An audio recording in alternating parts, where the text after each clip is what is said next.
When blowing your whistle, you want to be strong and confident. For example, this whistle is not a great whistle. However, this whistle is much better. Before the start of the game, make sure you get together with your partner and go over pregame.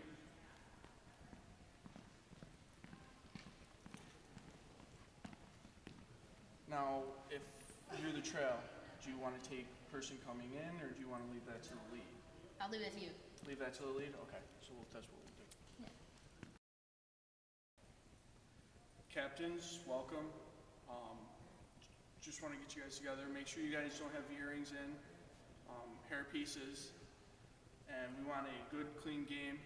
You know, keep it sportsmanlike, and if you guys have any questions, you can come up to us, and we'll gladly help you with anything. You guys got any questions now? No. Okay, shake hands. Have a good game. For Ithaca College intramural basketball, we use a two-person system of lead and trail mechanics. The official standing by the basket is the lead.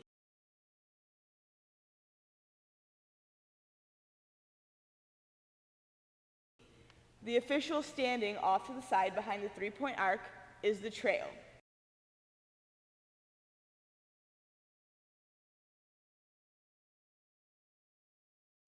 They all have different areas of coverage. When the ball changes possession, the lead becomes the new trail, and the trail becomes the new lead.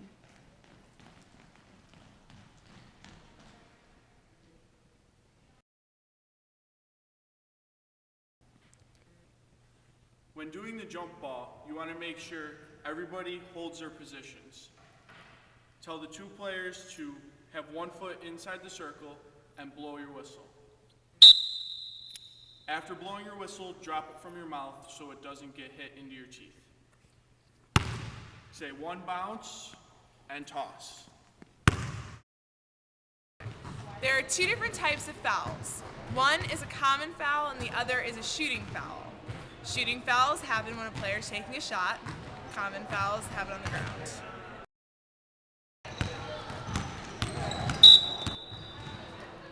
That's a charge, ball's going the other way. A charge is when a defensive player is in legal guarding position and the offensive player moves them off their spot on the court. This can be done by putting a shoulder into them, or it can be done by pushing them with their hand. Either way, they lose the ball is given to the defensive team. It's a block, and the other way. A blocking call is when the defensive player moves out of the line of their body when guarding an offensive player with the ball, usually when they're going up for a shot.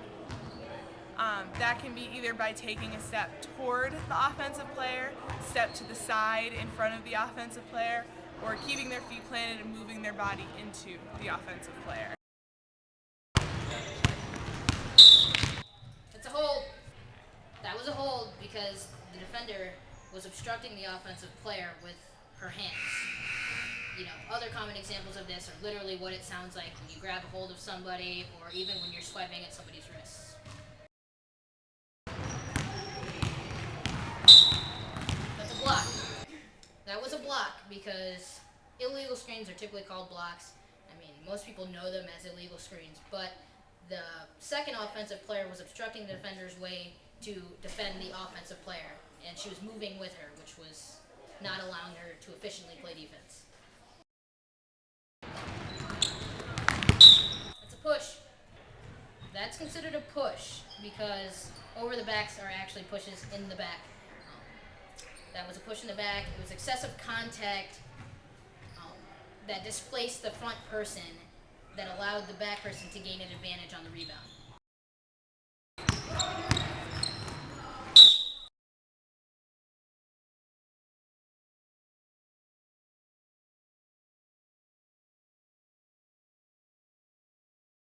As an intramural official, it's important to use tech fouls to keep the game in line and the players under control and to assert your authority as an official. Technical fouls can be used to do this. Tech fouls can include, but are not limited to, arguing with an official, coming in contact with an official, taunting, baiting, obscene gestures, delay of game, too many players on the floor, unruly fans, hanging on the rim, and when you give a tech foul, it should look like this.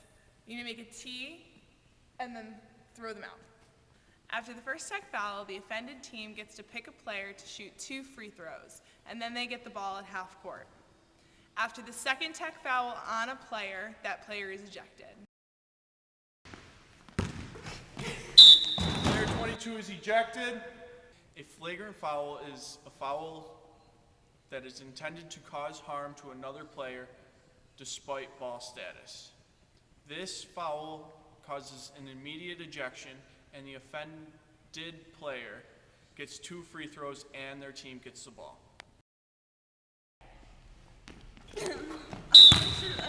That's an intentional. All right. That was an intentional foul because she made no attempt to play the ball. All right. When this happens, you have to send everybody past half court in order for the offended player to shoot 2 free throws, and then at the completion of the 2 free throws, that same team is awarded the ball under their basket.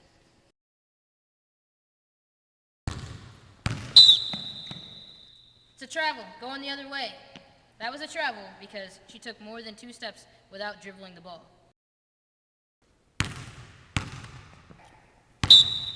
Double dribble, going this way. A double dribble is when you dribble, pick the ball up, and then dribble again. It's 3 seconds, going the other way. That was 3 seconds because she stood in the paint without receiving the ball. She had no intentions of moving, and therefore it is an advantage for her team if she doesn't move. That's a kick. That's a kick because you cannot make a legitimate attempt at kicking the ball.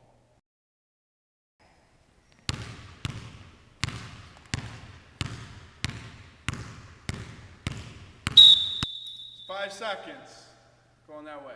This is 5 seconds because the defender is within 6 feet and the offensive player is not making an offensive move. This rewards good defense.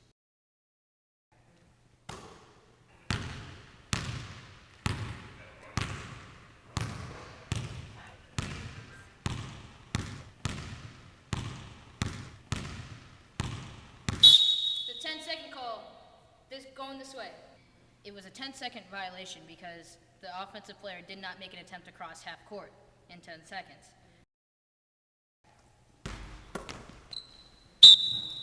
Excessive swinging of the elbows. When coming down with a rebound, you want to keep your elbows inside your shoulders. You don't want your elbows out and swinging back and forth. That would lead to a violation, excessive swinging of the elbows.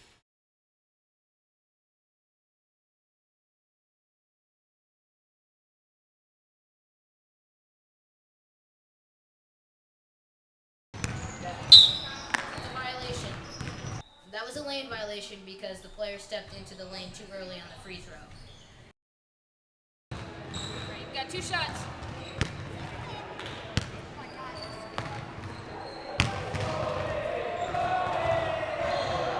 Got 1 shot.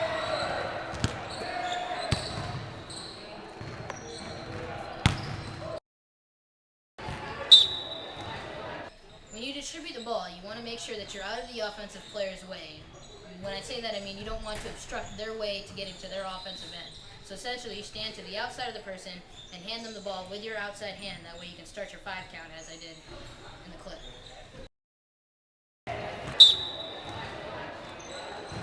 That's all. That's 5. Players only have 5 seconds once you hand them the ball to get it to one of their teammates. And if they don't, then it's a violation. You just basically tell them that's 5 seconds and blow your whistle.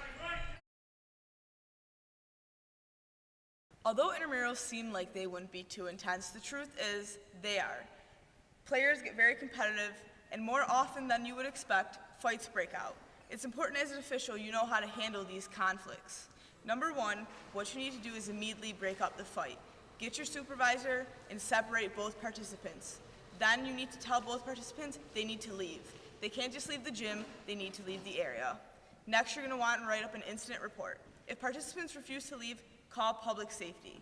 Make sure everything that happens is documented and recorded. If an injury occurs during the game, make sure you blow your whistle and stop the game. Then, clear the area around the players from their teammates and opponents.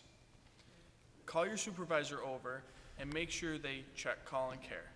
If it's a serious injury, public safety will need to be called. Go. Hi, I'm Scott Flickinger, Program Coordinator for Recreational Sports here at the college in charge of intramurals. One thing about intramural officiating, no matter what sport it is, basketball, flag football, soccer, whatever, is to stick with it and to stay consistent. You're not going to learn everything the first time through.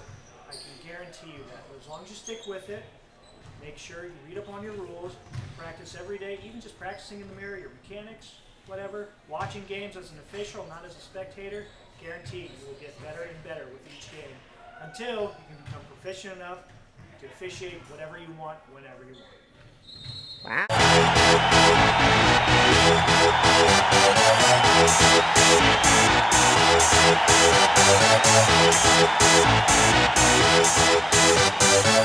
Y'all ready for this?